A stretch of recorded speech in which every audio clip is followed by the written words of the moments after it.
നമസ്കാരം, ഞാൻ ഷഹന. എല്ലാ പ്രിയപ്പെട്ട പ്രേക്ഷകർക്കും മലബാർ ഫിലിം നൈറ്റിന്റെ പുതിയ എപ്പിസോഡിലേക്ക് സ്വാഗതം.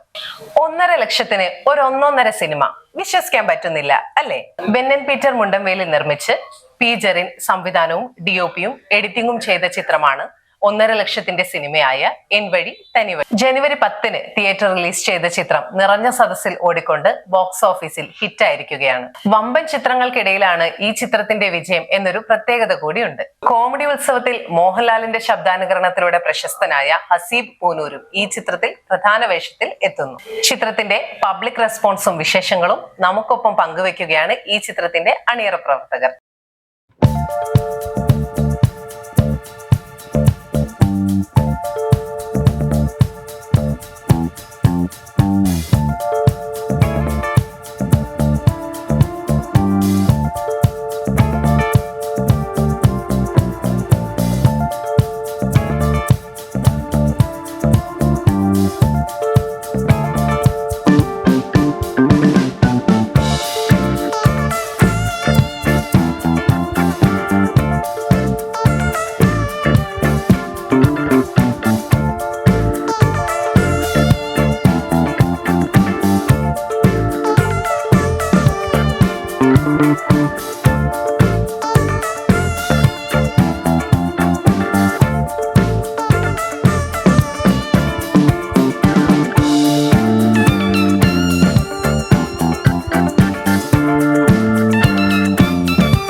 സൂപ്പർ, നല്ല പടം, ഒരു കുഴപ്പമില്ല.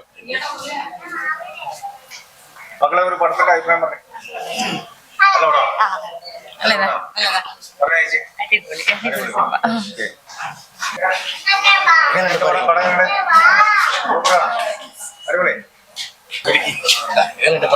അടിപൊളി അടിപൊളി.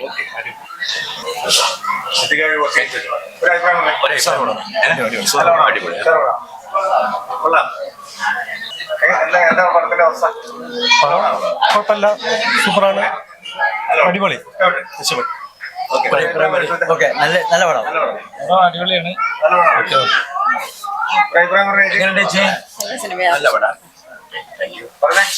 അടിപൊളി പടം, സൂപ്പർ അയക്കുന്നു. ഇന്റർവ്യൂവിന് ശേഷം കുറെ കരിഞ്ഞ് നല്ല പരിപാടിയാണ്. സൂപ്പർ അയക്കുന്നു. വൻ വിജയ് ആയിക്കോട്ടെ. ഓക്കെ,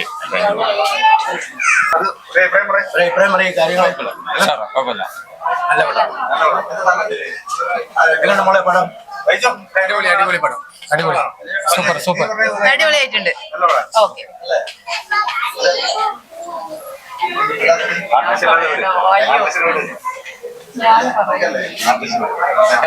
അടിപൊളി, സൂപ്പർ, അടിപൊളി, നല്ല പടം. നല്ല പടം. സത്യം പറഞ്ഞാൽ സങ്കടം വന്നു പല സീനിലും കരയൊക്കെ ചെയ്തിട്ട്. വളരെ നല്ല പടമാണ്. Very good. സൂപ്പർ പടം, അടിപൊളി അടിപൊളി അടിപൊളി പടമാണ്. തീർച്ചയായും ചെറിയൊരു ബഡ്ജറ്റിൽ അവർ നല്ലൊരു സൂപ്പർ പടം തന്നെയാണ് ഉണ്ടാക്കിയത്. ഇനിയും ഈ ടീമിന്റെ അടുത്ത് നല്ല പടങ്ങൾ വരട്ടെ എന്ന് ആശംസിച്ചു. സൂപ്പർ സൂപ്പർ, ഇഷ്ടപ്പെട്ടു ഇഷ്ടപ്പെട്ടു ഇഷ്ടപ്പെട്ടു, സൂപ്പർ.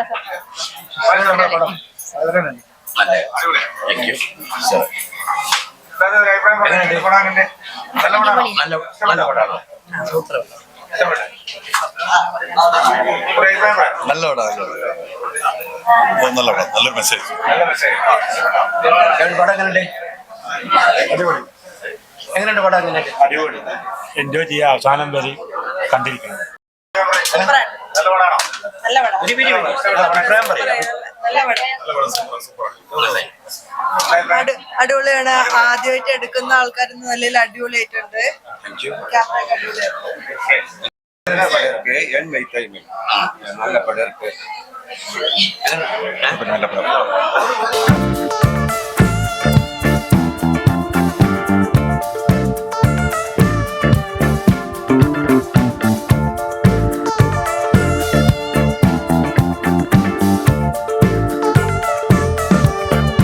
എൻ്റെ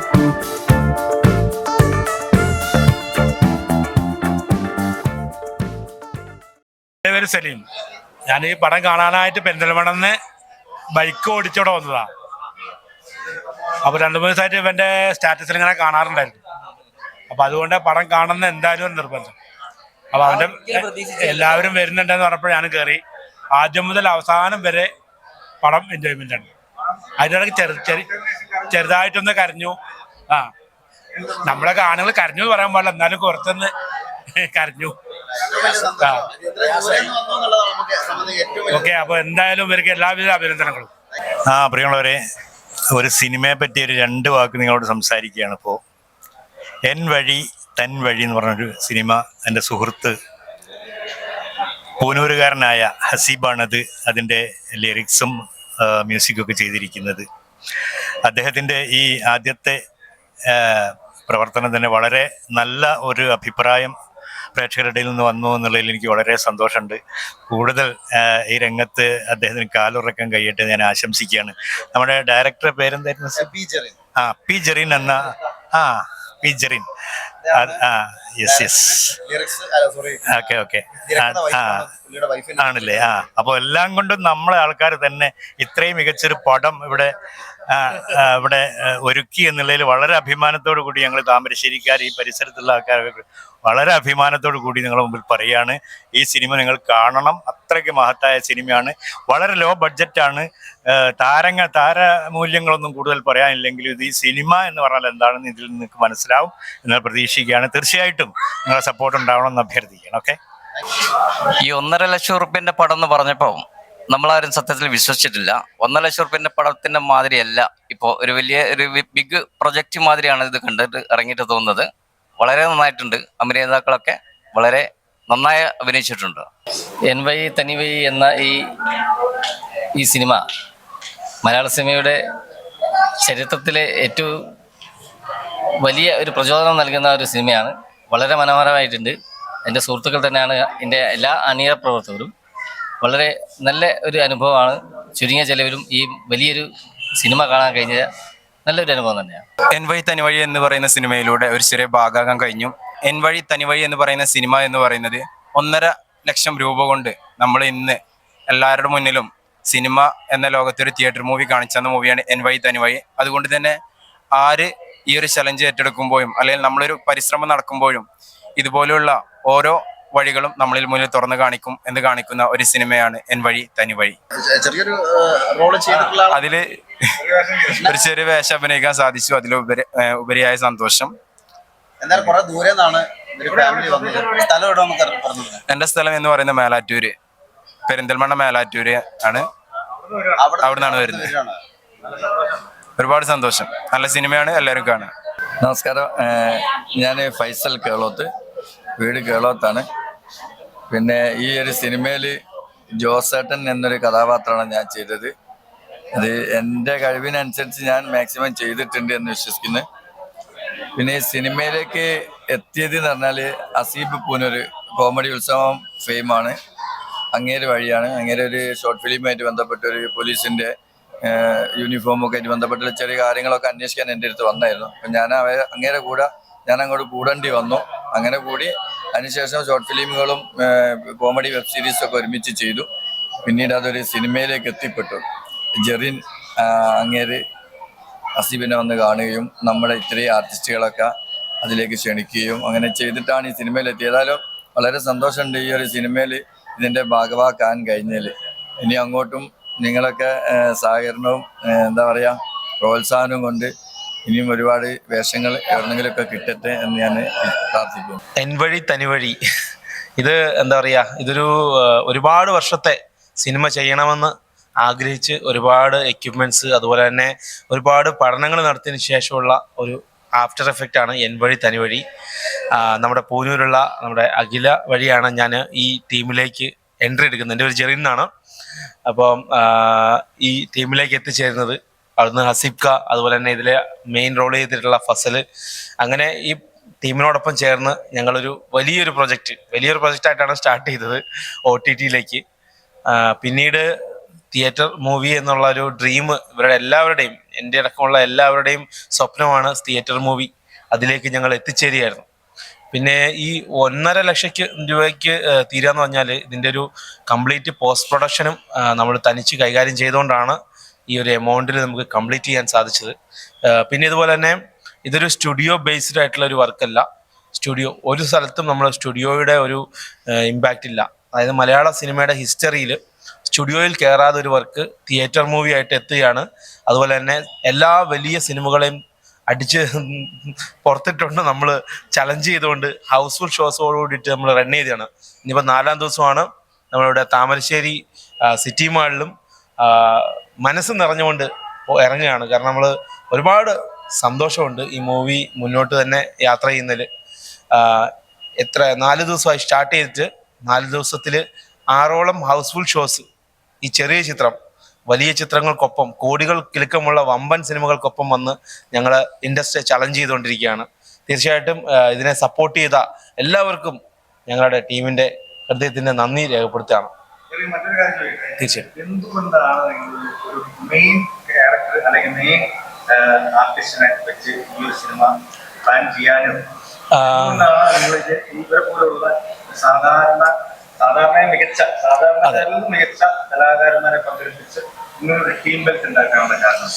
നമ്മളിപ്പോ ഒരു കടയിൽ ഒരു ഷോപ്പിൽ കയറി കഴിഞ്ഞാൽ അക്വേറിയത്തിൽ നമുക്ക് ഒരുപാട് മീനുണ്ടാവും. പക്ഷെ നമ്മൾ ഒരു കടലിൽ ഒരു കായൽ ഇറങ്ങി കഴിഞ്ഞിട്ടുണ്ടെങ്കിൽ അവരെ ആരെയും നമ്മൾ കൺസിഡർ ചെയ്യുന്നില്ല, മൈൻഡ് ചെയ്യുന്നില്ല. അതിൽ അക്വേറിയത്തിൽ കിടക്കുന്നതിനേക്കാൾ കൂടുതൽ ആർട്ടിസ്റ്റുകൾ നമ്മളെ പുറത്തുണ്ട്. അവരെ നമ്മൾ കണ്ടെത്തുന്നിടത്താണ് എൻ്റെ വിജയം. എന്നെപ്പോലെ തന്നെ സിനിമ ചെയ്യണം, സിനിമയിൽ എത്തണം എന്ന് പറഞ്ഞ് ആഗ്രഹിച്ച് ഒരുപാട് പൈസ നഷ്ടപ്പെടുത്തിയിട്ടുള്ള ആർട്ടിസ്റ്റുകളാണ് ഇവരെല്ലാവരും. ഒരിക്കലെങ്കിലും സിനിമ സ്വപ്നമായിട്ട് സ്ക്രീനിലേക്ക് എത്തണമെന്ന് ആഗ്രഹിച്ച് നടക്കുന്ന ഇവരുടെയൊക്കെ ജീവിതത്തിലെ ഒരു വലിയൊരു എന്താ പറയുക, ഒരു സ്വപ്നം യാഥാർത്ഥ്യമാക്കാൻ വേണ്ടി കൂടെ നിൽക്കുക എന്നുള്ളത് എൻ്റെയും കൂടെ ഞാനും സ്വപ്നം കാണുന്ന സിനിമയാണ്, ഇവരും കാണുന്ന സ്വപ്ന സിനിമയാണ്. അപ്പോൾ ഒരു മൾട്ടി സ്റ്റാർ മൂവി ചെയ്യുക എന്നതിനേക്കാളും ഉപരി നമ്മുടെ കൂട്ടത്തിലുള്ള ആർട്ടിസ്റ്റുകളിൽ നല്ല ആർട്ടിസ്റ്റുകളെ മുന്നോട്ട് കൊണ്ടുവന്ന് സർവൈവ് ചെയ്യിപ്പിക്കുക, അവർ മൾട്ടി സ്റ്റാറുകൾക്കൊപ്പം പിടിച്ചു നിർത്തുക എന്നുള്ളതാണ് എൻ്റെ ആഗ്രഹം. എന്നാൽ അതെ, തീർച്ചയായിട്ടും അതാണ് ഇതെന്താ പറയുക, ഇവരുടെ എല്ലാം ഒരു എൻട്രിയാണ്. നമ്മളിത് ഇൻഡസ്ട്രിയിലെ ഇത്രയും വലിയ സിനിമകൾ വന്നിട്ടും ഒപ്പം ഓടുന്നത് വലിയ വമ്പൻ സിനിമകളാണ്. 6 കോടി 10 കോടി ബഡ്ജറ്റുള്ള വലിയ സിനിമകളാണ്. പക്ഷെ ഇവിടെ സംഭവിക്കുന്നത് മറ്റൊന്നാണ്. ഓഡിയോ ഹിസ്റ്ററി എടുത്താൽ നിങ്ങൾക്ക് അറിയാൻ പറ്റും. ഇത് ഓഡിയോ തിയേറ്ററിലെല്ലാം ഹൗസ്ഫുൾ ഷോസ് ആണ് ഓടിക്കൊണ്ടിരിക്കുന്നത്. ഇന്നും ഹൗസ്ഫുള്ളാണ്. ഞാൻ പറയാം, അത് ഒരു സന്തോഷത്തിൽ പറയാണ്. കാരണം ഇവരെ വെച്ച് അഭിനയിപ്പിച്ച സിനിമ ഹൗസ്ഫുള്ളായിട്ട് ഓടിക്കുന്നു എന്ന് പറഞ്ഞാൽ പുതുമുഖങ്ങളാണ്. ജീവിതത്തിൽ ഇന്നേ വരെ ഒരു സ്ക്രീനിൽ പോലും ഒരവസരം പോലും കിട്ടാത്ത ആർട്ടിസ്റ്റിനെ വെച്ചിട്ട് നമ്മൾ ഇത്രയും ലോ ബഡ്ജറ്റ് സിനിമ ഇന്ത്യൻ സിനിമയുടെ ഹിസ്റ്ററിയിൽ വന്നിട്ട് വലിയ സിനിമകളെ ചലഞ്ച് ചെയ്ത് മുന്നോട്ട് വന്ന് ഹൗസ്ഫുൾ ഷോ അടിച്ച് മുന്നോട്ട് പോകുന്നുണ്ടെങ്കിൽ ഇതൊരു മീനിങ് ആണ്. തീർച്ചയായിട്ടും എന്നേക്കാൾ ശക്തരായിട്ടുള്ള ആൾക്കാർ ഇതിന്റെ പുറകിൽ വരും. അതോടൊപ്പം തന്നെ ഈ ടീമിൽ ഇപ്പോൾ അസിഫ്ക ഇതിനകത്ത് മ്യൂസിക് ചെയ്തിട്ടുണ്ട്, അതുപോലെ തന്നെ പാട്ട് എഴുതിയിട്ടുണ്ട്, അതുപോലെ തന്നെ ഇതിനകത്ത് അസോസിയേറ്റ് ഡയറക്ടറാണ്. അപ്പം ഒരുപാട് നല്ല ആർട്ടിസ്റ്റുകൾ, അഖില ഇതുവരെ മെയിൻ റോളിൽ വന്നിട്ടില്ല എങ്കിലും സിനിമയിൽ നമ്മളിപ്പോൾ എൻട്രി ചെയ്തിരിക്കുകയാണ്. ബിന്ദേച്ചി, സിദ്ദിഖ പോലുള്ള ആർട്ടിസ്റ്റുകൾ, ഷാൻ ബാബു, ശോഭിത്ത് അടക്കമുള്ള, ഫസൽ അടക്കമുള്ള ആർട്ടിസ്റ്റുകൾ മുന്നോട്ട് വരികയാണ്. അപ്പം ഇവരെ പോലുള്ള ആർട്ടിസ്റ്റുകൾ ഇതിന് പുറകിൽ ഒരുപാട് ആൾക്കാർ സിനിമയുമായിട്ട് മുന്നോട്ട് വരും എന്നുള്ളത് ഒരു സംശയവും ഇല്ല. അതാണ് എൻ്റെ ഒരു കോൺഫിഡൻസ്. ഞാൻ പറഞ്ഞു വന്ന പോയിന്റ് മനസ്സിലായല്ലോ. പിന്നെ ജെറിന്റെ സംവിധാനത്തിലെ ഈ ഒരു കഥ ചർച്ച ചെയ്യുന്ന സമയത്ത് എപ്പോഴും ആലോചിച്ചിരുന്നു ഇങ്ങനെ ഒരു കഥാപാത്രം ചെയ്യാൻ പറ്റും എന്നുള്ള ആലോചന, അതോ ഇങ്ങനെ ഒരു കഥാപാത്രം വന്നെത്തിപ്പെട്ടതോ? ഇത് ശരിക്കും പറഞ്ഞാൽ ഓപ്ഷണലാണ്. ഇത് ഇങ്ങനെ ഒരു കഥാപാത്രം ഉണ്ട്, പിന്നെ ശോഭിത്തിന്റെ കഥാപാത്രം ഉണ്ട് എന്നൊക്കെ പറഞ്ഞപ്പോൾ ഞാൻ ഓൾറെഡി ലാലേട്ടൻ അനുകരിച്ച് അതുകൊണ്ട് കഞ്ഞി കുടിക്കുന്ന ആളാണല്ലോ. അപ്പോൾ ലാലേട്ടൻ ഫസ്റ്റ് വന്നത് വില്ലനായിട്ടാണ്. എന്നാൽ കിടക്കട്ടെ, എനിക്ക് വില്ലൻ റോൾ മതി എന്ന് പറഞ്ഞു. ഇതൊക്കെ പറയുന്നതിന് മുമ്പ് എനിക്ക് ഇത് ഞങ്ങളുടെയൊക്കെ ഒരു സുവർണ നിമിഷമായത്. കാരണം ലൈഫ് ടൈം അച്ചീവ്മെന്റ് സുവർണ നിമിഷം എന്ന് പറയാം. കാരണം ഞാനാണെങ്കിലും ശോഭിത്താണെങ്കിലും ബാബു ആണെങ്കിലും മരിച്ചുപോയ അൻഷിതാണെങ്കിലും ഒക്കെ അവിടെ ഒരുമിച്ച് സിനിമ കാണാൻ വരുന്ന സമയത്ത് ഫസലും ഈ കണ്ണാടിക്കൂട്ടിൽ എപ്പോഴാണ് നമ്മുടെ പടത്തിന്റെ ഒരു ചിത്രം ഇൻസേർട്ട് ചെയ്യുക എന്ന് ഞങ്ങൾ ഒരുപാട് ഇങ്ങനെ ഈ മറ്റേ മരത്തിന്റെ ചോട്ടിൽ നിന്നിട്ട് ഞങ്ങൾ അതിലോട്ട് നോക്കി ആത്മകഥം ചെയ്യാറുണ്ട്. ആ ഒരു നിമിഷമാണ് ഇപ്പോൾ വന്നെത്തിയത്. ഞങ്ങൾ ഈ എസ്കലേറ്റർ വഴി കയറിയിട്ട് സെക്കൻഡ് പോയിട്ട് ഞങ്ങളെ അയൽപക്കം ഞങ്ങളെ തറവാട് വീടാണ് ഈ സിറ്റി മാള്. ഞങ്ങൾക്ക് ബാലുശ്ശേരിക്ക് ഇത്തിരി കൂടി ദൂരമുണ്ട്, എങ്കിലും കുറച്ചുകൂടി എഫക്റ്റീവ് ആയിട്ടുള്ള കാണണമെങ്കിൽ KGF പോലുള്ള സംഭവം ഞങ്ങൾ അവിടെ തന്നെ പോകും. അതല്ലാത്ത കംപ്ലീറ്റ് സംഭവങ്ങൾ നമ്മൾ ഇവിടെ നിന്നാണ് കാണാം. ഇവിടെ വരുന്നവർ നമ്മൾ പറയും ഇതേപോലെ ഒരു റോളപ്പ് സ്റ്റാൻഡ് നമ്മുടെ പടം വെച്ചിട്ടും ഒരിക്കലും വരണം. ആ വന്നെത്തിയ നിമിഷമാണ്. വസ്ലേ വാ, ഇന്ന് രാവിലെ കൂടി ഇവിടെ വാ. ഇന്ന് രാവിലെ കൂടി ഞങ്ങള് ആ കണ്ണാടിക്കൂട്ടിന്റെ അടുത്ത് നിന്ന് ആത്മഹത്യം ചെയ്ത് അതിന്റെ തുടർച്ച എന്ന് പറഞ്ഞത്. അയ്യോ പറഞ്ഞോണോ? എൻ്റെ പേര് ഫസൽ, ഞാൻ ഇവിടെ പൂനൂരാണ്. അതെ, ഇവരൊക്കെ കാരുണ്യം കൊണ്ട് നായകനായി അഭിനയിക്കാൻ പറ്റി. ഇപ്പോൾ ഞങ്ങൾ കുറേ കാലമായിട്ട് കാണുന്നൊരു തിയേറ്ററാണ് ഇവിടെ, ഓടി വന്നാണ്. അതുകൊണ്ടാണ് ഇപ്പോൾ ഇവിടെ പുറത്ത് ഞങ്ങൾ പോസ്റ്റർ കണ്ട് കുറച്ച് നേരം അവിടെ നിന്ന് അതൊന്ന് കാണാൻ വേണ്ടിയിട്ട്. കാരണം ഇത്ര വർഷമായിട്ട് അങ്ങനെ ഒരു പോസ്റ്റർ അവിടെ കാണാൻ ആഗ്രഹിച്ച് നടക്കുകയാണ്. വരും, അത് വരണല്ലോ. കാരണം ഇത് മാത്രമല്ലേ മനസ്സിലുള്ളൂ, വേറെ ഒരു ലഹരിയും വേറെ ഒരു പരിപാടിയും ഇല്ല. ഇത് മാത്രമാണ് സിനിമ മാത്രം. നമ്മളെ പടം ചെറിയ പടം കൂടി ഓടുന്നുണ്ടെന്നുള്ള ഭയങ്കര ഭാഗ്യമാണ്. അതുപോലെ നമ്മളെ നാട്ടുകാരുടെ കൂടെ ഇത് ഇരുന്ന് കാണാൻ പറ്റിയത് ഭയങ്കര സന്തോഷം. ഭയങ്കര നമ്മൾ പ്രതീക്ഷിച്ചതിലേക്കും അധികമാണ് റെസ്പോൺസ്. നല്ല റെസ്പോൺസ് ആണ് എല്ലാ ഭാഗത്തു നിന്നും കിട്ടുന്നത്. ഇതിനകത്ത് അസീമിന്റെ സീനിയറായിട്ട് വർക്ക് ചെയ്തിട്ടുള്ള ഒരാളാണ്. നിങ്ങളുടെ ഗൾഫിലേക്ക് പോകുന്ന അയാളും അദ്ദേഹവും അസീബും തമ്മിലുള്ള കോമ്പിനേഷൻ എനിക്ക് തോന്നുന്നു പല ഭാഗങ്ങളിലും നിങ്ങൾ ഒരേ ഫേസ് കട്ട് പോലെ എനിക്ക് തോന്നി. അത് പലരും പറയാറുണ്ട്. അത് എങ്ങനെയാണ് അത് പുള്ളി ഒരു നിലവിൽ നമ്മളോട് ഇല്ല ആള് മരണപ്പെട്ടു പോയി, മരിച്ചുപോയ ഒരാളാണ്. യെസ് ജോബൻ ജേക്കബ് എന്നാണ് പേര്. പുള്ളിക്കാരൻ ഒരു റീൽസ് ഒക്കെ ചെയ്ത് ഫേസ്ബുക്കിലും സോഷ്യൽ മീഡിയയിലൊക്കെ ഇട്ട് അങ്ങനെ ഞാനൊരു ഫോളോവർ ആയതാണ്. അങ്ങനെയാണ് ഞാൻ പുള്ളിയുടെ ഇതിൽ റിക്വസ്റ്റ് അയച്ച് എന്നെ വിളിക്കുന്നു, ഞങ്ങൾ തമ്മിൽ കോൺടാക്ട് ആരംഭിക്കുന്നത്. അപ്പോൾ പുള്ളി ദുബായിലായിരുന്നു. അപ്പോൾ അന്ന് മുതൽ എനിക്ക് മനസ്സിലായി ഭയങ്കര ഫയറുള്ള ആക്ടിങ് സ്കില്ലുള്ള ഒരാളാണെന്ന് മനസ്സിലായി. അങ്ങനെയാണ് ഞങ്ങൾ അങ്ങോട്ടും ഇങ്ങോട്ടും ഞങ്ങളുടെ ഏതാണ്ട് ഒരേ പോസിറ്റീവുള്ള ആളുകൾ പെട്ടെന്ന് കണ്ടുമുട്ടും. എവിടെയാണെങ്കിൽ ദൈവം അങ്ങനെ മുട്ടിച്ചിരും. ആ കൂട്ടത്തിൽപ്പെട്ട ഒരാളാണ്. അങ്ങനെ അൺഫോർച്ചുനേറ്റ്ലി അയാളുടെ മരണത്തിന് ശേഷം ആണ് ഇത് റിലീസായത്. അത് കാണാൻ അയാളില്ല, അതിനൊരു ഭാഗ്യമില്ല എന്നുള്ളതാണ് ഏറ്റവും വലിയ സങ്കടം എന്ന് പറയുന്നത്. അദ്ദേഹം ആദ്യമായിട്ടും അവസാനമായിട്ടും അഭിനയിച്ച ഈ പടത്തിന് ഞാനൊരു നിമിത്തമായി. ആ ഒരു സന്തോഷത്തിലൂടെയാണ് ഞാനടക്കം ഉള്ള അദ്ദേഹത്തിൻ്റെ സൗഹൃദ വലയങ്ങളടക്കമുള്ള ആൾക്കാർ എന്നെ അഭിനന്ദിച്ചുകൊണ്ടിരിക്കുക. കാരണം ഇത്രയും 10-15 വർഷമായിട്ട് അദ്ദേഹം പിന്നെ അലഞ്ഞു നടന്ന് കൊച്ചിയുടെ ഈ തട്ടിലാണ് അദ്ദേഹം, അതായത് സിനിമയുടെ തട്ടകമായിട്ടുള്ള കൊച്ചിയിലാണ് അദ്ദേഹം ജീവിച്ചിരിക്കുന്നത്. എന്നിട്ട് പോലും ഒരു അവസരം തേടി വരികയോ ഒരാൾ അവസരം കൊടുക്കുകയോ ചെയ്യാത്ത ഒരാളാണ്. അങ്ങനെയുള്ള ഒരാൾക്കാണ് നമ്മൾ കോഴിക്കോട്ടുള്ള ഇങ്ങനെയുള്ള ഒരു സൗഹൃദ വിങ് അദ്ദേഹത്തെ ചേർത്ത് പിടിക്കുന്നത്. അപ്പം അതിൽ അദ്ദേഹത്തിൻ്റെ സുഹൃത്തുക്കൾ ഒന്നടങ്കം മുക്തകണ്ഠം നമ്മളെ അഭിനന്ദിച്ചതാണ്. അപ്പം തീർച്ചയായിട്ടും അദ്ദേഹത്തിനത് കാണാൻ ഒരു യോഗമില്ലാതെ പോയി. കൂടാതെ അൻഷിദ് അതിനുശേഷം ഇപ്പം ലാസ്റ്റ് അദ്ദേഹമാണ് നമ്മളോട് വിട്ടുപിരിഞ്ഞു പോയത്. അപ്പം അതിൽ കണ്ടു കാണും അദ്ദേഹത്തിന് കിട്ടിയ കയ്യടിയും ഇതൊക്കെ സന്തോഷമൊക്കെ. അദ്ദേഹത്തിൻ്റെ ഫാമിലി, വാപ്പ, ഉമ്മ. കാരണം മരണപ്പെട്ടു പോയതാണെങ്കിൽ നമുക്ക് സ്ക്രീനിൽ പെട്ടെന്ന് എൻ്റർ ചെയ്യുന്ന സമയത്ത് ഇങ്ങനെ മരിച്ചില്ലല്ലോ എന്നുള്ള ഒരു ഇത് നമുക്ക് തികട്ടി വരും. അപ്പം അങ്ങനെ ഒരു ഫീൽഡിൽ കൂടെ നമുക്ക് ഈ അറിയുന്ന അദ്ദേഹത്തിൻ്റെ സുഹൃത്തുക്കളായിട്ടുള്ള ആളുകൾക്ക് ആ ഒരു ഫീൽഡിൽ കൂടെ ആണ് സഞ്ചരിക്കാൻ സാധിക്കുക. ഏതായാലും വലിയൊരു അനുഭവം തന്നെയാണ്. ഇപ്പം ആൾക്കാർ പറയുന്ന പോലെ 1.5 ലക്ഷം എന്ന് പറയുന്നുണ്ടെങ്കിലും ഇത് എന്നോട് സത്യസന്ധമായിട്ട് പറയാം കേട്ടോ, എൻ്റെ നാട്ടിൽ നിന്ന് പറഞ്ഞ് 1.5 ലക്ഷം എന്നൊക്കെ പറഞ്ഞാൽ ഈ കല്യാണം പിടിക്കുന്ന ക്യാമറയിൽ പിടിച്ചിട്ട് ഒരു ഉടായ്പ കാണിച്ചതായിരിക്കും എന്നൊക്കെ ഞങ്ങൾ വിചാരിച്ചത്. പക്ഷെ തിയേറ്ററിൽ അത് കണ്ടു നോക്കുമ്പോൾ നിങ്ങൾ 1.5 ലക്ഷം എന്ന് പറഞ്ഞുകൊണ്ട് നമ്മളങ്ങനെ സെറ്റാക്കിയിട്ടാണ് പോകുന്നത്. പക്ഷെ അത് സാധാരണ സിനിമ പോലെ തന്നെ ഉണ്ടല്ലോ, ഇതെങ്ങനെ ഒപ്പിച്ചു എന്നാണ് ചോദിക്കുന്നത്. അപ്പൊ അതൊക്കെ കേൾക്കുമ്പോൾ ഒരുപാട് സന്തോഷം ഉണ്ട് എന്നുള്ളതാണ്. ഓക്കെ, അല്ല ആൾക്കാരുടെ മൈൻഡ് സെറ്റ് ആണ് ഈ കല്യാണം പിടിക്കുന്ന ക്യാമറ എന്നൊക്കെ പറയുമ്പോ ബേണൊക്കെ ആക്കിയിട്ട് ലൈറ്റൊക്കെ ഇങ്ങനെ അടിച്ചിട്ട് ഓൺ ചെയ്തിട്ട് ഇതൊക്കെ വിചാരിക്കുന്നത്.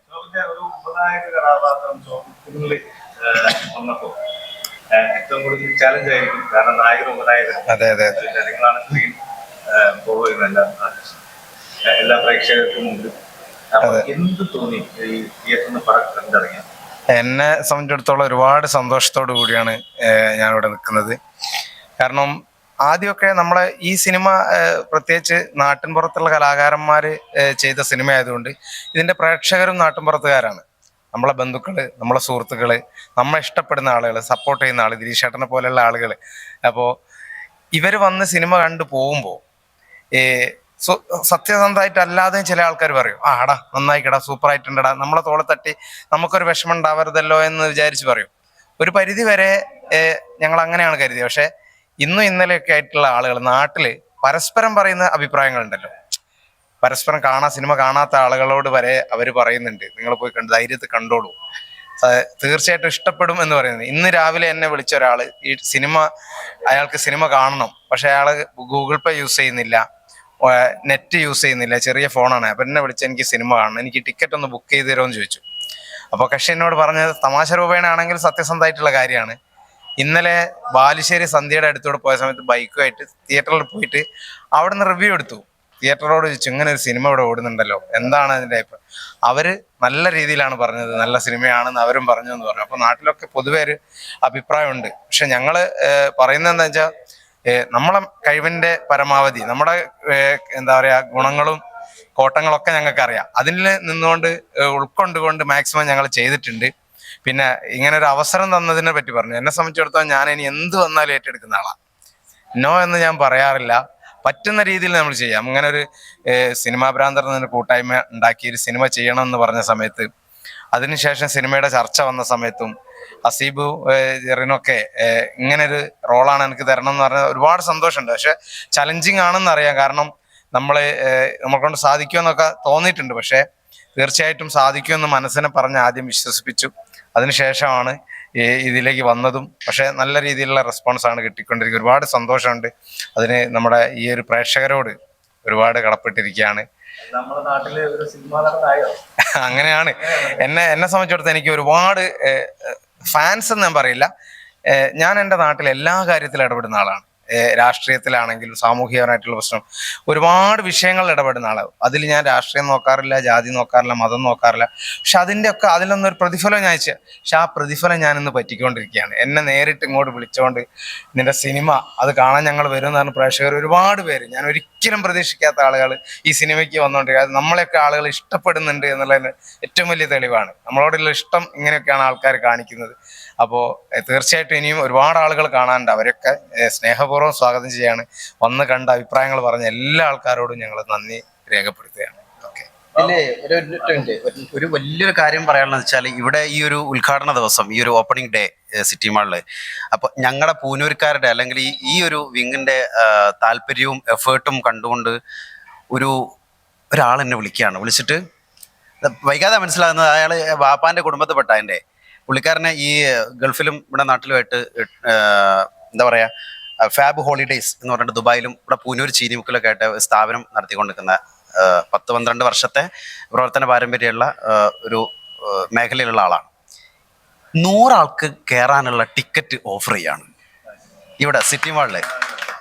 അതും എന്നോട് പറയാം, നിങ്ങൾ ഇത്രയും എഫേർട്ട് എടുത്തല്ലേ, നിങ്ങൾക്കും ഉണ്ടാവില്ലേ അമ്മമാരും ചേച്ചിമാരും അമ്മായിയുടെ മക്കളൊക്കെ കാണാൻ വരുമ്പോൾ അവർക്കൊക്കെ നിങ്ങൾ ക്യാഷ് കൊടുത്തിട്ട് നിങ്ങൾ എടുക്കണ്ടേ? അത് ഞങ്ങളുടെ വക. നിങ്ങളെ ഈ കുടുംബങ്ങൾക്ക് കാണാനുള്ള ടിക്കറ്റ് ഞങ്ങളുടെ വക എന്ന് പറഞ്ഞിട്ട് 100 ടിക്കറ്റ് ഓഫർ ചെയ്യാം. സത്യത്തിൽ ഞാൻ ഇങ്ങനെ സ്റ്റക്കായി, എന്താ ആ സമയത്ത് പറയേണ്ടതെന്ന് ഓർമ്മയില്ലാത്ത നമ്മള് കാലി ഫ്രെയിമായി പോകല്ലേ, അതേപോലെ അവസ്ഥ. കുറച്ച് കഴിഞ്ഞാൽ ഞാൻ എൻ്റെ ഈ പെട്ടെന്ന് ഞാൻ ഇമോഷണൽ ആവും. അതൊക്കെ മാറ്റി കുറച്ച് കഴിഞ്ഞാൽ ഒന്ന് തയ്യാറായതിനു ശേഷം ഞാൻ വിളിച്ച് നന്ദിയൊക്കെ പറഞ്ഞു. അവരൊന്ന് കാണാനുണ്ട്, പക്ഷെ അവർക്ക് മുന്നിലത്തെ സീറ്റാ കിട്ടിയെന്നുള്ളത് എൻ്റെ സങ്കടമായി പോയത്. അല്ല, സെക്കൻഡ് റോയിലാണുള്ളത്, അല്ല അവരവിടെ തന്നെയാണത്.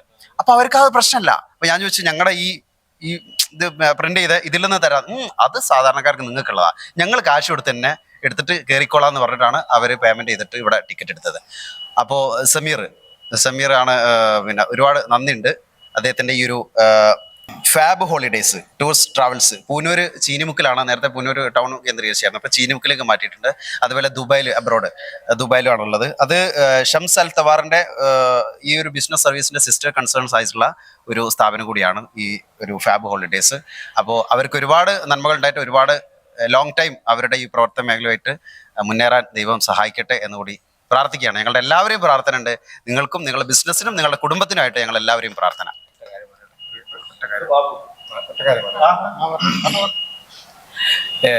നേരത്തെ പറയാൻ വിട്ടുപോയതാണ്, ഈ ഒരു സിനിമ പോസ്റ്റ് പ്രൊഡക്ഷൻ വർക്കുകളൊക്കെ കഴിഞ്ഞ് റിലീസിങ്ങിന് ഒരുങ്ങുന്ന സമയത്ത് നമുക്ക് ഏറ്റവും വലിയ ആഗ്രഹം, നമ്മളെയൊക്കെ ഒരു തട്ടകം ബാലുശ്ശേരി താമരശ്ശേരിയാണ്, നമ്മളെ നാടാണല്ലോ ഈ താമരശ്ശേരിയും ബാലുശ്ശേരിയും. അപ്പോൾ ഈ ഇവിടെയുള്ള 2 മെയിനായിട്ടുള്ള തിയേറ്ററുകളിൽ ഈ സിനിമ ഓടിക്കണം എന്ന് ഞങ്ങൾ ഒരുപാട് ആഗ്രഹിച്ചാണ്. അപ്പോൾ തിയേറ്ററിൽ ഞങ്ങൾക്ക് കിട്ടി, ഈ സിറ്റി മാളും കിട്ടി, അതുപോലെ തന്നെ സന്ധ്യയും കിട്ടി. പക്ഷെ റിലീസിങ്ങിന്റെ തൊട്ടടുത്ത ദിവസങ്ങളിലാണ് ഇന്നിപ്പോ ഓടിക്കൊണ്ടിരിക്കുന്ന രേഖാചിത്രം, അതുപോലെ തന്നെ മദ്രാസ്കാരനും ഈ പറഞ്ഞ ഗെയിം ചേഞ്ചർ പോലെയുള്ള വൻകിട സിനിമകൾ റിലീസിങ് ഉണ്ട് എന്ന് നമ്മൾ അറിയുന്നത്. അപ്പൊ നമുക്ക് സ്ക്രീന് തരാന് ബുദ്ധിമുട്ടായി. ഈ തിയേറ്ററുകാർ നമ്മളോട് ഒരുപാട് സഹകരിച്ചിട്ടുണ്ട്, പക്ഷെ അവരെങ്ങനെ സ്ക്രീന് തരും? കാരണം ഓഡിയൻസിന് എന്നും താല്പര്യം വലിയ സിനിമകളോടാണല്ലോ. ആ സിനിമ പ്രദർശിപ്പിക്കാതെ നമുക്ക് സ്ക്രീൻ തരിക എന്നാണ് അവരെ സംബന്ധിച്ചിടത്തോളം ഏറ്റവും വലിയ ഒരു പ്രയാസമുള്ള കാര്യമാണ്. അങ്ങനെ നിൽക്കുന്ന സമയത്താണ് നമുക്ക് രാവിലെ 10 മണിക്ക് അല്ലെങ്കിൽ 10:30 സമയം തരുന്നത്. രാവിലെ 10:30 എന്ന് പറയുന്നത് വീട്ടിലുള്ള അമ്മമാർ പോലും അവരെ പണി തീരാത്തൊരു സമയമാണ്. പുരുഷന്മാരായിട്ടുള്ള ജോലിക്ക് പോകുന്ന ആളുകളൊക്കെ ജോലിക്ക് പോകും. അപ്പൊ നമ്മളെ സിനിമ കാണാൻ ആര് വരും എന്നൊരു ചോദ്യം വന്നു. അപ്പൊ എന്തായാലും ഈ ഒരു സമയം നമുക്ക് ഉള്ളൂ. അപ്പോൾ എങ്ങനെയായാലും വരട്ടെ, ഉള്ള ആൾക്കാരെ നമുക്ക് കാണിക്കാം എന്നുള്ള ഒരു രീതിയിലാണ് ഞങ്ങൾ ആ സമയം ചൂസ് ചെയ്യുന്നത്. വേറൊരു ഓപ്ഷൻ ഇല്ല. പക്ഷെ നമ്മളൊക്കെ അമ്പരിപ്പിച്ചുകൊണ്ട് 3-4 ദിവസമായിട്ട് ഈ 10 മണിക്ക്, രാവിലെ 10 മണിക്ക് ബാലുശ്ശേരി സന്ധ്യയിലൊക്കെ ഈ സിനിമ നിറഞ്ഞോടുകയാണ് ഹൗസ്ഫുൾ ആയിട്ട്. അപ്പോൾ ഇനിയിപ്പോൾ മാക്സിമം ആളുകൾ ഈ കണ്ടു കഴിഞ്ഞു. അപ്പോൾ പ്രേക്ഷകരായിട്ടുള്ള ജോലിക്ക് പോകുന്ന ആളുകളെ അഭ്യർത്ഥന മാനിച്ചുകൊണ്ട് ഇന്ന് മുതൽ ബാലുശ്ശേരി സന്ധ്യ തിയേറ്ററിൽ 10:30 മാറ്റിയിട്ടുണ്ട്, രാത്രി 10:30. അതുകൊണ്ട് ബാക്കിയുള്ള കാണാത്ത ആളുകളൊക്കെ മുഴുവൻ ആൾക്കാർക്കും ഒന്ന് കാണാനുള്ളൊരു സൗകര്യം കൂടി ഒരുക്കിയിട്ടുണ്ട്. ഓക്കെ. അപ്പോൾ ഇപ്പോഴും ഞെട്ടൽ മാറിയില്ല സത്യം പറയുകയാണെങ്കിൽ. അതായത് അസിക നേരത്തെ പറഞ്ഞോണം, ഇവിടെ വരും ഞങ്ങളെ തറവാട് ആ സിറ്റി മാള്. ഇവിടെ വന്ന് ആ ചില്ലുകൂണ്ടുള്ള എന്നാണ് നമ്മളെ ഫേസ് വരിക എന്ന് ചോദിക്കാറുണ്ട്, കുറേ ചോദിക്കാറുണ്ട്. ഇപ്പോഴാണ് അതിനൊരു അർത്ഥം കണ്ടത്. അതായത് ഒരു കല്യാണ വീഡിയോ എടുക്കണമെങ്കിൽ ഇപ്പോൾ മിനിമം നേരത്തെ പറഞ്ഞ പോലെ ഒരു 60,000 രൂപയാണ് ഒരു കല്യാണ വീഡിയോ എടുക്കണമെങ്കിൽ. ഇത് വെറും 1.5 ലക്ഷം രൂപക്ക് എടുത്ത ഒരു പടമാണ്. അപ്പോൾ ഇത് സിനിമ ടെക്നിക്കലൊന്നും ഉപയോഗിച്ചെടുത്ത പടമല്ല, അങ്ങനെ ജനങ്ങൾ കാണുകയും ചെയ്യരുത്. അപ്പോൾ ഈ വെറും 1.5 ലക്ഷം രൂപയ്ക്കാണ് പടം ഇറക്കിയത്. അപ്പോൾ എല്ലാവരും കണ്ട് സപ്പോർട്ട് ചെയ്യുക. എല്ലാവരും ഇതാ സിറ്റി മാൾ ഇതാ നാളെയുണ്ട്, മറ്റന്നാൾ ഓടിക്കൊണ്ടിരിക്കുകയാണ്. അപ്പോൾ സന്ധ്യയിൽ ഇപ്പോൾ ഓടിക്കൊണ്ടിരിക്കുകയാണ്. അപ്പോൾ എല്ലാവരും വന്ന് കണ്ട് സപ്പോർട്ട് ചെയ്യുക, അതേ പറയാനുള്ളൂ. പിന്നെ അതിൽ ഒരു ശരത്ത് എന്ന ക്യാരക്ടറാണ് ഞാൻ ചെയ്തത്. അത് തന്നെ പിന്നെ ജെറി സാറിനും ബിന്നിക്കും അസീഖാക്കും ഒരു ബിഗ് താങ്ക്സ്, അതേ പറയാനുള്ളൂ. ഒരു തിരക്കഥ പ്ലാൻ ചെയ്യും, ഒരുപാട് കഥകളാണ് മനസ്സിലൂടെ. ഒരു കഥ പ്ലാൻ ചെയ്യുന്ന സമയത്ത് ആനുകാലികമായിട്ടുള്ള സംഭവമാണ്. അപ്പം എന്തുകൊണ്ടാണ് ഇങ്ങനെ മലബാറിനെ ബേസ് ചെയ്തിട്ടുള്ള ഒരു ഇങ്ങനെ കുറെ ആൾക്കാർക്ക് ഒരു അനുഭവങ്ങൾ ഉണ്ടായിട്ടുണ്ട്. ഈ ഒരു സബ്ജക്ട് മാത്രം ഒരു ചലഞ്ച് ആയിട്ട് എടുക്കാൻ വേണ്ടിയിട്ടുള്ള കാരണം എന്താണ്? ഈ തിരക്കഥ എങ്ങനെ നിങ്ങൾ പ്ലാൻ ചെയ്തു? ആരാണ് സഹായിച്ചത്? ആരുടെ ഹെൽപ്പ് ഉണ്ടായിരുന്നു? എന്തായാലും ജോലിന്റെ ഹെൽപ്പ് ഉണ്ടാവും. സിനിമ എന്ന് പറയുന്ന തിരക്കഥ എന്ന് പറയുന്നത് ഭയങ്കര റിസ്ക് തോന്നി. കാരണം ഒരുപാട് പേപ്പറുകൾ വലിച്ചു കയറി പുതിയ പുതിയ കുറെ കാര്യങ്ങൾ ചെയ്യാനുണ്ട്. സംഭാഷണം തന്നെയാണ് വളരെ ശ്രദ്ധിച്ച് കൈകാര്യം ചെയ്യുന്ന ഒരു മേഖല തന്നെയാണ്. തിരക്കഥ പൊളിഞ്ഞു. എങ്ങനെയാണ് ഇതിലേക്ക് വരാൻ പ്ലാനിങ് ഉണ്ടായത്? ഇതിലേക്ക് വരാനുള്ള പ്ലാനിങ് ഏറ്റവും നമ്മളെ ഹെൽപ്പ് ചെയ്തത് ജെറിയാണ്. എന്താന്ന് വെച്ചിട്ടുണ്ടെങ്കിൽ അവരുടെ സ്വപ്നമായിരുന്നു മൂവി. ഒരു 12 വർഷമായിട്ട് ഡ്രീം ചെയ്തിട്ട് അതിനുവേണ്ടി ആഗ്രഹിച്ചിട്ട് നടന്ന ഒരാളാണ്. അപ്പൊ ഞങ്ങൾ ഫസ്റ്റ് മീറ്റ് ചെയ്തപ്പോൾ തന്നെ പറഞ്ഞിരുന്നു, എൻ്റെ ഒരു ആഗ്രഹമാണ് ഫ്യൂച്ചറിൽ എനിക്കൊരു ഡയറക്ടർ ആവണം. ഫസ്റ്റ് എന്നോട് പറഞ്ഞ ഇങ്ങനെ ഒരു കാര്യമാണ്. അപ്പൊ ഞാൻ ആലോചിക്കുമ്പോൾ എനിക്കിതൊക്കെ ഇഷ്ടമുള്ള കാര്യമാണ്. പൊതുവെ എന്താ പറയാ, എഴുതുക, വായിക്കുക, അങ്ങനെയുള്ള കാര്യങ്ങളൊക്കെ എനിക്ക് ഒരുപാട് ഇഷ്ടമുള്ള ഒരു മേഖലയാണ്. അപ്പൊ ഞാൻ പറഞ്ഞു ഓക്കെ, എനിക്ക് നോ പ്രോബ്ലം, ഓക്കെ നമുക്കത് പ്രൊസീഡ് ചെയ്യാന്നുള്ള രീതിയിലാണ് ഞങ്ങൾ മീറ്റ് ചെയ്യുകയും സംസാരിക്കുകയൊക്കെ ചെയ്തത്. അതിനുശേഷം ഞങ്ങൾ മാരേജ് എല്ലാം കഴിഞ്ഞു. മാരേജ് കഴിഞ്ഞതിന് ശേഷം ടീമുണ്ട്, നമ്മുടെ ഇപ്പൊ പറഞ്ഞ പോലെ സിനിമ പ്രാന്തർ എന്ന് പറഞ്ഞ ടീമുണ്ട്. അപ്പോൾ അവർ പറഞ്ഞു നമ്മൾ ഷോർട്ട് ഫിലിംസ് ഒക്കെ എല്ലാവരും ചെയ്യുന്നുണ്ട്, വഴിയെ പോകുന്നവർ വരെ ഇപ്പോൾ ഷോർട്ട് ഫിലിം ചെയ്യുന്നുണ്ട്. അപ്പൊ എന്തുകൊണ്ട് നമ്മൾ ഷോർട്ട് ഫിലിം എന്നുള്ളതൊന്ന് ഹയറിലേക്ക് പോയിക്കൂടാന്നുള്ള ഒരു തിങ്കിങ് വന്നു. ആ ഒരു തിങ്കിങ്ങിൽ വന്ന സമയത്ത് നമ്മൾ എന്ത് ചെയ്തു, ഒരു സ്റ്റോറി വേണം, ബാക്കിയുള്ള കാര്യങ്ങൾ വേണം. അപ്പൊ നമ്മൾ എന്ത് ചെയ്തു, നമുക്ക് എന്താ പറയാ ആക്ഷൻസ് അല്ലെങ്കിൽ റിയലിസ്റ്റിക് ആയിട്ടുള്ള മൂവീസ് ആയിരിക്കും നമുക്ക് കുറച്ചുകൂടെ അറ്റാച്ച്മെന്റ് ഉണ്ടാവുക, അല്ലെങ്കിൽ നമുക്ക് ചെയ്യാൻ എളുപ്പം അതായിരിക്കും. ഇപ്പൊ നമുക്ക് അറിയാത്തൊരു കാര്യം ചെയ്യാൻ കുറച്ച് ബുദ്ധിമുട്ടായിരിക്കില്ലേ, നമുക്ക് അറിഞ്ഞൊരു കാര്യമാണെങ്കിൽ കുറച്ചുകൂടി ഈസി ആയിട്ട് ചെയ്യാൻ പറ്റും. അതുകൊണ്ടാണ് നമുക്ക് അറിഞ്ഞ സംഭവങ്ങൾ അല്ലെങ്കിൽ നമ്മുടെ ഇടയിൽ നടന്നൊരു സംഗതിയാണ് അതിൽ കുറച്ച് മാറ്റം വരുത്തി നമ്മൾ ഈ ഒരു രീതിയിലാക്കിയെന്ന് മാത്രമേ ഉള്ളൂ. അപ്പൊ നമ്മുടെ ലൈഫിൽ നടന്ന കാര്യങ്ങള്, അനുഭവങ്ങളൊക്കെ വെച്ചിട്ടാണ് നമ്മളിത് ചെയ്തിരിക്കുന്നത്. എനിക്കല്ല അല്ലെങ്കിൽ എൻ്റെ കൂടപ്പിറപ്പിന് സംഭവിച്ച കാര്യമാണ്. അപ്പൊ ഇങ്ങനെ സംഭവിച്ച കാര്യമുണ്ട്. അപ്പം എന്താ പറയാ, ലൈഫിൽ വന്നൊരു കാര്യത്തിൽ നിന്ന് എങ്ങനെ റിക്കവർ ചെയ്യാം എന്നുള്ളൊരു ഇത് തിങ്കിങ് വന്നപ്പോൾ ഓക്കെ, ഇത് നമുക്ക് എപ്പോ ഏത് കാലഘട്ടത്തിലാണ്, ഇപ്പൊ 2025 ആയിക്കോട്ടെ 2035 ആയിക്കോട്ടെ, എത്ര ഇയേഴ്സ് കഴിഞ്ഞാലും എപ്പോഴും പറ്റിക്കാനും ആൾക്കാരുണ്ടാവുന്ന ഒരു കാലഘട്ടത്തില് നമുക്കതിൽ നിന്ന് എങ്ങനെ മാറി ചിന്തിക്കാം, അല്ലെങ്കിൽ ഇതെങ്ങനെ കുറച്ച് നമുക്ക് ആൾക്കാരിലേക്ക് എത്തിക്കാന്നുള്ളൊരു തിങ്കിങ് വന്നപ്പോഴാണ് നമ്മൾ അങ്ങനെ ഒരു ത്രെഡ് എടുത്തു. പിന്നെന്താ, ത്രെഡ് എടുത്തു, അത് കഴിഞ്ഞപ്പോ അത് എഴുതണമല്ലോ. അപ്പൊ അതെങ്ങനെയാ നോക്കിയെന്ന് വെച്ചാല്, ഞാനിപ്പോ ആക്ച്വലി ഒരു സാഹചര്യത്തിൽ നിൽക്കുകയാണ്, ഒരു പ്രോബ്ലം ആയിക്കോട്ടെ അല്ലെങ്കിൽ ഒരു ഹാപ്പി മൂഡ് ആയിക്കോട്ടെ, ഞാൻ എങ്ങനെയായിരിക്കും അത് റിയാക്ട് ചെയ്യാം, ഞാനിപ്പോ ആ സിറ്റുവേഷനിൽ എങ്ങനെ റിയാക്ട് ചെയ്യുന്നു എന്നുള്ളത് തന്നെയാണ് ഞങ്ങൾ അവിടെ എഴുതി വെച്ചത്. അല്ലാതെ നമ്മള് എന്താ പറയാ, എനിക്ക് ഫീൽ ചെയ്യുന്ന കാര്യം ഞാൻ ആ സിറ്റുവേഷനിൽ എങ്ങനെ ഹാൻഡിൽ ചെയ്യുന്നു എന്ന് മാത്രമേ ഞങ്ങൾ എഴുതിയിട്ടുള്ളൂ. അതിൽ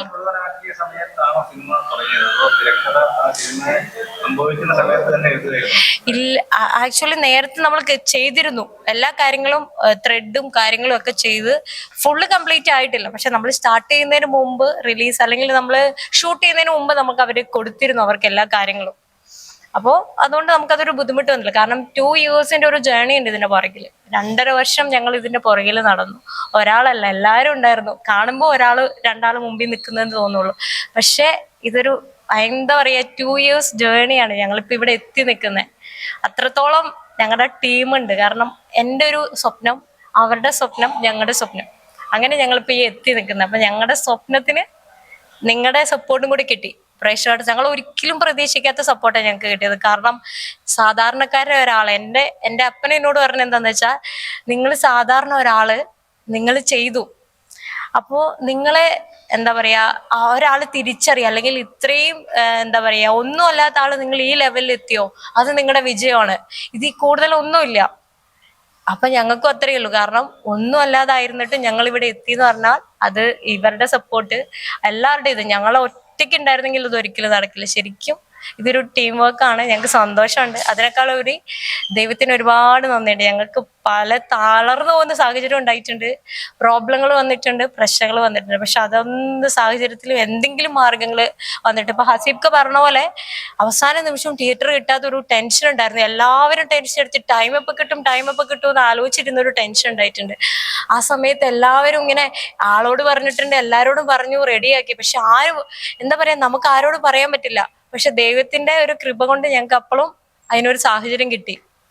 അപ്പൊ നമുക്ക് എല്ലാ സാഹചര്യത്തിലും അങ്ങനെ ഒരു അവസരം ദൈവമായിട്ട് തന്നു. അത് ദൈവത്തിന്റെ ഒരു കരുതലാണെന്ന് ഞങ്ങൾ കരുതുന്നു. അതുപോലെ ഞങ്ങളുടെ എല്ലാവരുടെ എഫേർട്ടിനെ കരുതി, അല്ലെങ്കിൽ എഫേർട്ടിനെ, അതെ വാക്കുകളൊന്നും കിട്ടുന്നില്ല. അതെ നമ്മൾ പറയുമ്പോഴും എഴുതുമ്പോഴും വ്യത്യാസമുണ്ട്. എഴുതുമ്പോൾ നമുക്ക് തിരുത്താൻ പറ്റും, വാക്കുകൾ തിരുത്താൻ പറ്റില്ല. നായകൻ ചേച്ചിക്ക് എന്തോ പറയാം. അല്ല കുഴപ്പമില്ല, പറഞ്ഞോട്ടെ, എന്നിട്ട് നമുക്ക് പിന്നെ പറയാം. അതുപോലെ തന്നെ ഈ മൂവിയുടെ ജനനത്തിന് പുറകിൽ ഒരു ആളുകൂടെ ഉണ്ട്. ഒരു സിനിമാ സ്നേഹിയായിട്ടുള്ള കൊച്ചി മുണ്ടൻവേലി സ്വദേശി ബെനൻ പീറ്റർ എന്ന് പറഞ്ഞിട്ടുള്ള ഒരു വലിയൊരു മനുഷ്യൻ. അദ്ദേഹമാണ് ഞാനും മസിക്കയും ഈ ഫിലിമിന്റെ ഫസ്റ്റ് സ്ക്രിപ്റ്റ് വൺലൈനുമായിട്ട്, സ്ക്രിപ്റ്റ് ഉണ്ട്, സ്ക്രിപ്റ്റിനോടൊപ്പം വൺലൈനുമായിട്ട് പീറ്റർ സാറിൻ്റെ അടുത്ത് പോയി പുള്ളിയോട് സംസാരിച്ചു. ഇതൊരു OTT മൂവി ആയിട്ടായിരുന്നു ആദ്യം ഇനീഷ്യലി പ്ലാൻ ചെയ്തത്. അപ്പോൾ ഞാൻ പറഞ്ഞ ബഡ്ജറ്റ് 70,000 രൂപ.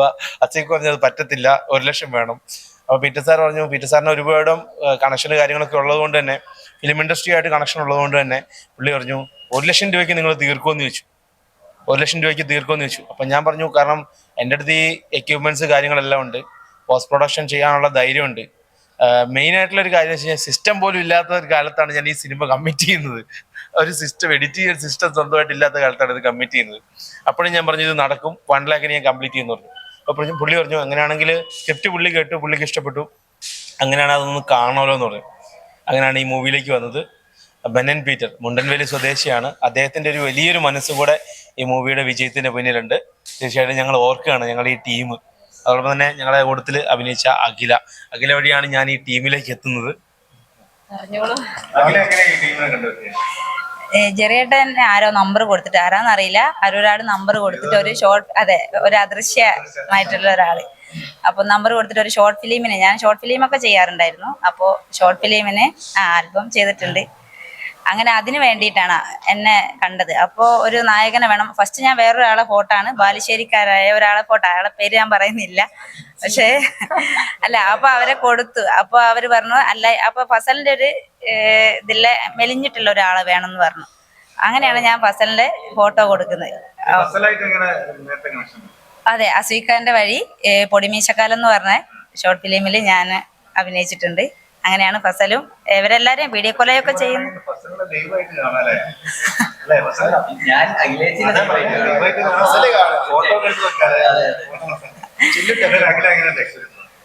അതെ, നല്ലൊരു എന്താ പറയാ, മിസ്റ്റേക്സ് നമ്മൾ വലിയ പടം കണ്ടു കഴിഞ്ഞാലും എല്ലാവരും മിസ്റ്റേക്സ് ചൂണ്ടിക്കാണിക്കുന്ന ഒരു കാലഘട്ടത്തിൽ ഇതിൻ്റെ അകത്ത് ഒരുപാട് മിസ്റ്റേക്സ് നമുക്ക് കാണാൻ പറ്റും. പക്ഷെ അതൊന്നും ആളുകൾ എന്താ പറയാ ഒരു മുഖവിലേക്ക് എടുത്തില്ല. എല്ലാവരും അത് എന്താ പറയാ അതൊരു സിമ്പിളായിട്ട് അങ്ങ് വിട്ടു. അതാണ് ഞങ്ങളുടെ സന്തോഷം. അതെ, നന്നായിട്ട് ചെയ്യാൻ പറ്റിയെന്ന് വിചാരിക്കുന്നു.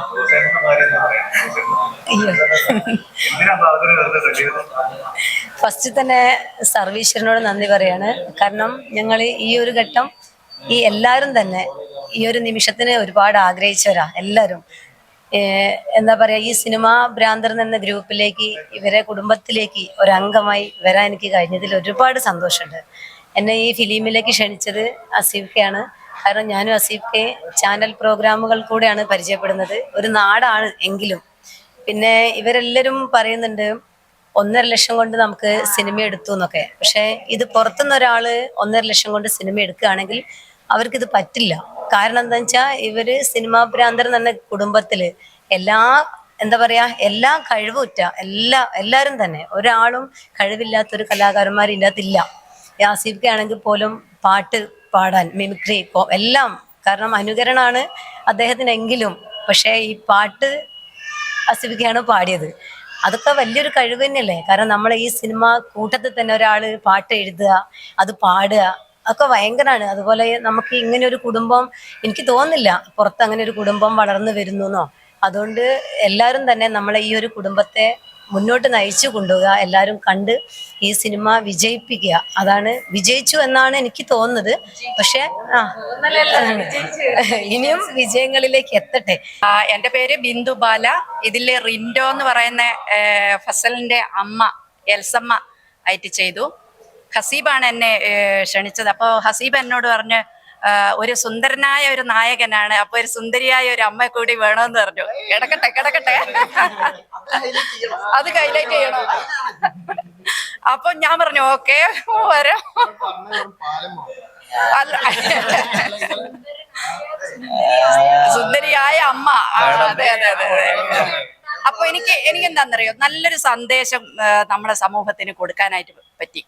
അതൊരു വലിയ കാര്യമാണ്. ചെറുപ്പക്കാരുടെ ഇടയിൽ എടുത്തുചാട്ടം, ഒന്നും നോക്കാണ്ടുള്ള എടുത്തുചാട്ടം, അത് കുട്ടികളെല്ലാവരും മനസ്സിലാക്കേണ്ട ഒരു കാര്യം തന്നെയാണ്. അപ്പോൾ എന്താ പറയുക, സമകാലിക പ്രശ്നങ്ങൾ കൈകാര്യം ചെയ്ത ഈ ഫിലിം നല്ല രീതിയിൽ പിന്നെ കുറേ റിലീസ് കുറേ മുന്നോട്ട് പോട്ടെ. തിയേറ്ററുകളിൽ ഇങ്ങനെ ജനഹൃദയങ്ങൾ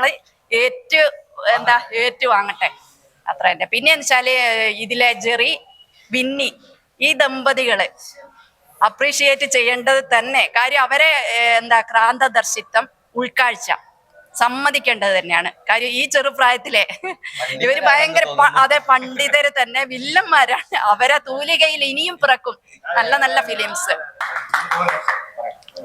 നമസ്കാരം. പിന്നെ ഇവിടെ ചോദിച്ച ഈ പടം വിജയിച്ചതും മറ്റൊക്കെ ചോദിച്ചു. പക്ഷേ ഇതിൽ വിജയിക്കാനുള്ള മെയിൻ കാരണം ഈ ആക്ടേഴ്സ്, ഫസ്റ്റ് കാൽ വെക്കുന്ന ഈ ആക്ടേഴ്സ് ഒക്കെ ഒന്നിനൊന്ന് മെച്ചം. എന്ന് വെച്ചാൽ കുറേ പച്ചമുളക് വെച്ചിട്ട്, വലിയ പച്ചമുളക് ഉണ്ടാവും, ചെറിയ പച്ചമുളക്, എങ്കിലും ഏറ്റവും എരിവുള്ളത് കാന്താരി എന്നുള്ള സാധനം. ഈ കാന്താരികളാണ് ഇതൊക്കെ നിൽക്കുന്നത്. ഈ നിൽക്കുന്നതൊക്കെ ഇത്തിരി തന്നെ അടിയിൽക്കുണ്ട്. ഞങ്ങൾ ആർക്കും കാണുന്നില്ല. പക്ഷെ ഞങ്ങളിലൊക്കെ ഒരുപാട് വലിയ വലിയ കലകൾ ഞങ്ങളെടുത്തിട്ടുണ്ട്. കാരണം ഈ മമ്മൂട്ടിയും മോഹൻലാലും ഇതൊക്കെ ഞങ്ങളെടുത്തുണ്ട്. പക്ഷെ ഞങ്ങൾക്ക് പേരും പ്രസക്തിയും ഇല്ലാത്തത് കൊണ്ടും ഞങ്ങൾ ആരും അറിയാത്തത് കൊണ്ടും ഞങ്ങൾ ആരും മൈൻഡ് ചെയ്യുന്നില്ല എന്ന് മാത്രം. എങ്കിൽ ഞങ്ങൾക്ക് സ്വന്തമായിട്ട് നിന്ന് ജനങ്ങളെ കാണിക്കണം എന്നുള്ളൊരു വാശിയോട് ഞങ്ങളുടെ മനസ്സിൽ വന്നതുകൊണ്ടാണ് ഈ കാന്താരികളെല്ലാവരും കൂടി ഇറങ്ങിയ ഒരു പടം രംഗത്തിറങ്ങിയത്. പക്ഷേ ഈ 4 ദിവസമായിട്ടും ബാലുശ്ശേരി സന്ധ്യ ഹൗസ്ഫുള്ളായിട്ട് ഓടിക്കൊണ്ടിരിക്കുക. അതുപോലെ തന്നെ ഇന്ന് ഇവിടെ തുടങ്ങി 13-ാം തീയതി ഈ 13-ാം തീയതി തൊട്ട് എത്ര ദിവസം നമുക്ക് ഇവിടെ ഓടും എന്നുള്ളതും നമുക്കാണ്. ഇപ്പോഴും ഹൗസ്ഫുള്ളാണ്. അപ്പോൾ എല്ലാവരും ഞങ്ങളെ ഇനിയും സഹായിക്കുക, സഹകരിക്കുക, ഞങ്ങളോടൊപ്പം ഉണ്ടാവുക എന്ന് മാത്രം പറയുന്നു. നന്ദി, നമസ്കാരം. ഞാനൊരു കാര്യം കൂടി പറയട്ടെ. അതായത് എൻ്റെ ഈ 2 വർഷം മുന്നേ അല്ലേ ഇത്, ഈ ഫിലിം എന്നെ ഹസീബ് വിളിച്ചപ്പോൾ അതായിരുന്നു എൻ്റെ ഒരു രാശി എന്ന് വേണേൽ പറയാം. അതിനുശേഷം ഞാനൊരു 4-5 ഫിലിം ചെയ്തു. അതായത് ജാഫർ ഇടുക്കിയുടെ ഭാര്യ ആയിട്ട്, പിന്നെ എന്താ അഖിൽമാരാര് ബിഗ് ബോസിലുള്ള എൻ്റെ മോനായിരുന്നു. പിന്നെ 2022 മിസ് ഇന്ത്യയല്ലേ സെറീന ആൻ ജോൺസൺ എൻ്റെ മോള് ആയിട്ട്. പിന്നെ വിജയ് ബാബു സാറിന്റെ കൂടെ അയാളെ കൂടെ ത്രൂ ഔട്ട് ഒരു വേഷം ചെയ്ത് അയാളെ ചേച്ചിയായിട്ട് ത്രൂ ഔട്ട് ഉണ്ടായിരുന്നു. പിന്നെ പുഷ്പാങ്കദന്റെ 1-ാം സ്വയംവരം, മറിമായത്തിലെ ഉണ്ണിരാജ അയാളുടെ കൂടെ ചെയ്ത്, പിന്നെന്താ ഷൈൻ നിഗത്തിന്റെ കൂടെ ഒരു ചെറിയൊരു വേഷം അതും കിട്ടി. അങ്ങനെ കുറെ ഇപ്പം 2-3 കമ്മിറ്റഡ് ആണ്. ഫസലിന്റെ കൂടെ അതും ചെയ്തു. ഇപ്പോ ഈ ഒരു കൊച്ചു ടീമിന്റെ എൻവഴി തനിവഴി ഇവിടെ ഞങ്ങളുടെ നാട്ടിന്റെ സ്വന്തം തട്ടകമായിട്ടുള്ള സിറ്റി മാൾ താമരശ്ശേരിയിൽ ഒരു ഷോ ആയിട്ടുണ്ട്. എല്ലാവരും ഇളകി ഇങ്ങ് പോരണം. ഇനി ഒരാളും കാണാൻ ബാക്കിയാവരുത് ഈ നാട്ടില്. ഒക്കെ കഴിഞ്ഞു പോയിട്ട് ലാസ്റ്റ് ഇയാൾ അതെന്നായിരുന്നു വന്നു പോയതെന്ന് ചോദിക്കരുത്. ബാലുശ്ശേരിയിലുണ്ട്, താമരശ്ശേരിയിലുണ്ട്. അപ്പോ പടത്തിന്റെ പേര് മറക്കണ്ട. വലിയ സൂപ്പർ സ്റ്റാർസ് ഒന്നുമല്ല, പാവപ്പെട്ട നിങ്ങളെ ഓരോ വീട്ടിലെയും കലാകാരന്മാരും മക്കളെ പോലെയുള്ള ആളുകളും ഏട്ടന്മാരെ പോലെ അമ്മമാരെ പോലെയുള്ള ആളുകളാണ് ഉള്ളത്. ഓക്കെ, അപ്പൊ പടത്തിന്റെ പേര് മറക്കണ്ട, എൻ വഴി തനി വഴി. മറ്റൊരു സിനിമയുടെ വിശേഷങ്ങളുമായി ഞാൻ വീണ്ടും വരും. Shahana, Malabar film night.